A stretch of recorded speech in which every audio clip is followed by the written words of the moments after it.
उत्तर प्रदेश की किसी local train में भीड़ हमेशा सामान्य होती है। भीड़ भाड़ वाले डिब्बे, लोगों की चहल पहल, टिफिन से निकलती पराठों की खुशबू और खिड़की से झांकती धूप। लेकिन उस दिन के स्लो पैसेंजर डिब्बे में एक नजारा अलग था। एक बूढ़ा आदमी, उम्र लगभग 75 साल, पतली काया, झुकी हुई पीठ और गंदे काले से कपड़े पहने ट्रेन के कोने की सीट पर बैठा था। उसके हाथ में एक पुरानी पिट्ठू थैली थी और आंखों में थकान की परछाई। उसकी चप्पलें टूटी हुई थीं और चेहरा ऐसा जैसे जिंदगी ने कई सफर उसके शरीर पर लिख दिए हों। वो चुपचाप बैठा था, किसी से नजरें मिलाए बिना, खिड़की से बाहर देखता हुआ। पास बैठे यात्री भी उसे देख रहे थे, लेकिन किसी ने कुछ नहीं पूछा। ट्रेन ने स्टेशन छोड़ा ही था कि एक आवाज गूंजी, टिकट, टिकट दिखाओ। टीटी, ट्रेन टिकट एग्जामिनर, उम्र लगभग 40, साफ सफेद शर्ट, काली पैंट और कंधे पर बैज, तेज चाल में डिब्बे में घूम रहा था। एक एक करके टिकट जांचते हुए उसकी नजर बूढ़े आदमी पर पड़ी। ए बुढ़े, टिकट है क्या? उसने रूखे स्वर में पूछा। बूढ़े ने धीरे से कहा, बेटा, टिकट नहीं है, पैसे नहीं थे, लेकिन मुझे इटावा जाना है, वही मेरी बेटी है, बहुत जरूरी है। टीटी ने छिड़कर कहा, जरूरी सबको होता है, लेकिन यह ट्रेन फ्री में नहीं चलती, समझा? चल नीचे उतर, अगले स्टेशन पर उतारेगा तुझे।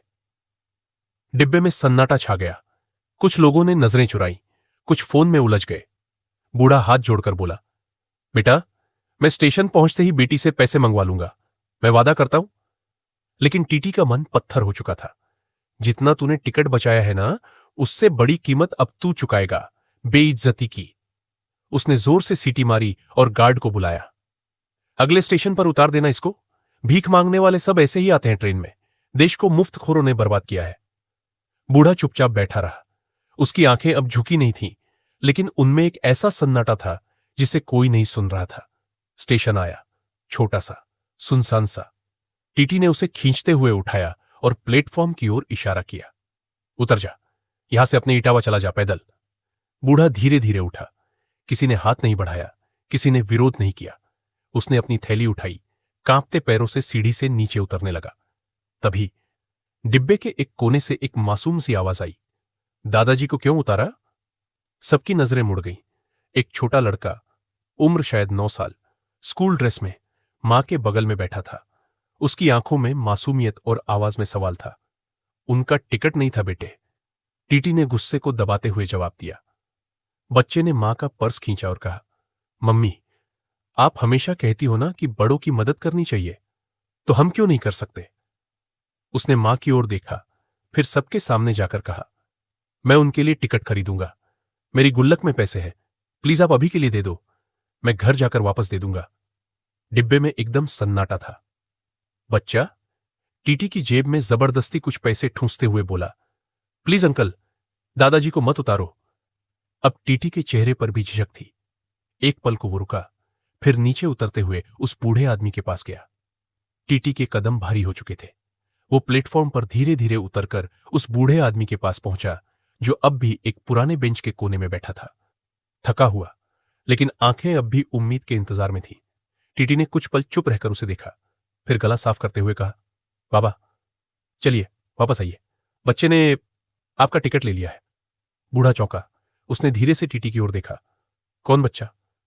वो छोटा सा लड़का, स्कूल ड्रेस में। उसने आपके लिए पैसे दिए। आपकी जगह कोई और होता तो शायद चुप रह जाता, लेकिन उसने नहीं किया। बूढ़े की आंखें भर आईं, उसके होंठ कांपे, लेकिन वो कुछ बोल नहीं पाया, केवल हाथ जोड़कर सर झुकाया, मानो अपने जीवन के सबसे बड़े अपमान और सबसे सुंदर क्षण को एक साथ देख रहा हो। डिब्बे में जब वह वापस चढ़ा, सबकी नजरें अब उस पर थीं, लेकिन अब उनमें तिरस्कार नहीं था, संकोच और शर्म थी। वो बच्चा वहीं बैठा था, अब मां के कंधे पर टिका हुआ। बूढ़ा उसके पास गया, धीरे से झुका और कांपते हाथों से उसका सिर सहलाया। बेटा, तेरा नाम क्या है? आरव। तूने जो किया वो जिंदगी भर याद रहेगा। भगवान तुझे बहुत बड़ा इंसान बनाए। बच्चा मुस्कुरा दिया। दादाजी, आप तो पहले से ही बड़े हो, मैं तो बस छोटा सा काम कर पाया। ये सुनकर बगल में बैठे एक अधेड़ उम्र के व्यक्ति ने अपनी सीट छोड़ दी। बाबा, आप यहां बैठिए। अब वही लोग जो कुछ मिनट पहले तक चुप थे, मोबाइल में उलझे थे, अब अपनी जगह छोड़ रहे थे, सिर झुका रहे थे। उनमें अपराध बोध था और इस मासूम बच्चे के कारण उनकी आत्मा जाग चुकी थी। टीटी भी वापस डिब्बे में आया। उसकी आंखों में अब वो अकड़ नहीं थी। वो बोला, माफ कीजिए बाबा, ड्यूटी करते करते कभी कभी दिल कठोर हो जाता है, पर आज ये बच्चा याद दिला गया कि इंसान पहले बनना जरूरी है।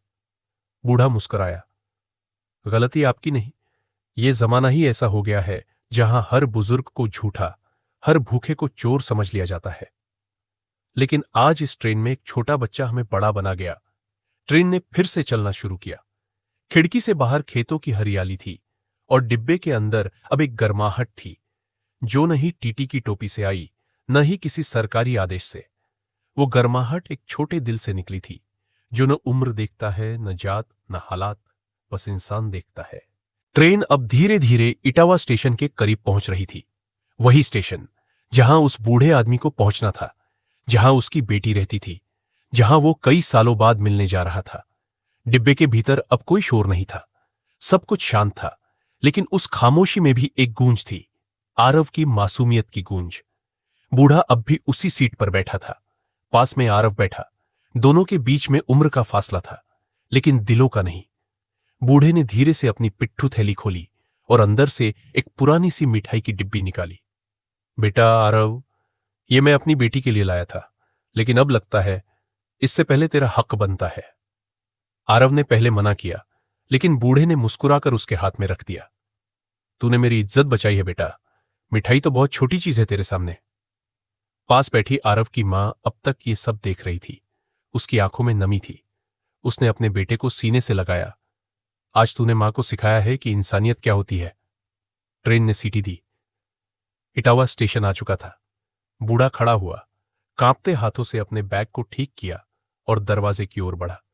लेकिन एक पल को वह रुका, मुड़ा और पूरे डिब्बे की ओर देखा। आज मैं जा रहा हूं, लेकिन आप सबके चेहरे याद रखूंगा। मैंने देखा कि चुप रहना आसान होता है, पर आज एक छोटे से बच्चे ने सिखा दिया कि बोलना जरूरी होता है जब किसी के साथ नाइंसाफी हो। शुक्रिया आरव, और शुक्रिया आप सबका कि आपने इंसानियत की आवाज सुनी। डिब्बे में बैठे लोग, जो अब तक सिर्फ तमाशबीन थे, अब खड़े होकर तालियां बजाने लगे। बूढ़ा प्लेटफॉर्म पर उतरा। ट्रेन धीमे धीमे चल पड़ी।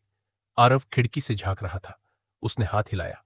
बूढ़े ने भी थकी मुस्कान के साथ अपना कांपता हुआ हाथ उठाया। खुदा हाफिज बेटा, और हमेशा ऐसे ही रहना।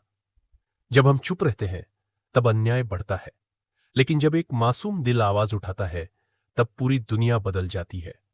इंसान बनने में उम्र नहीं, इरादा चाहिए।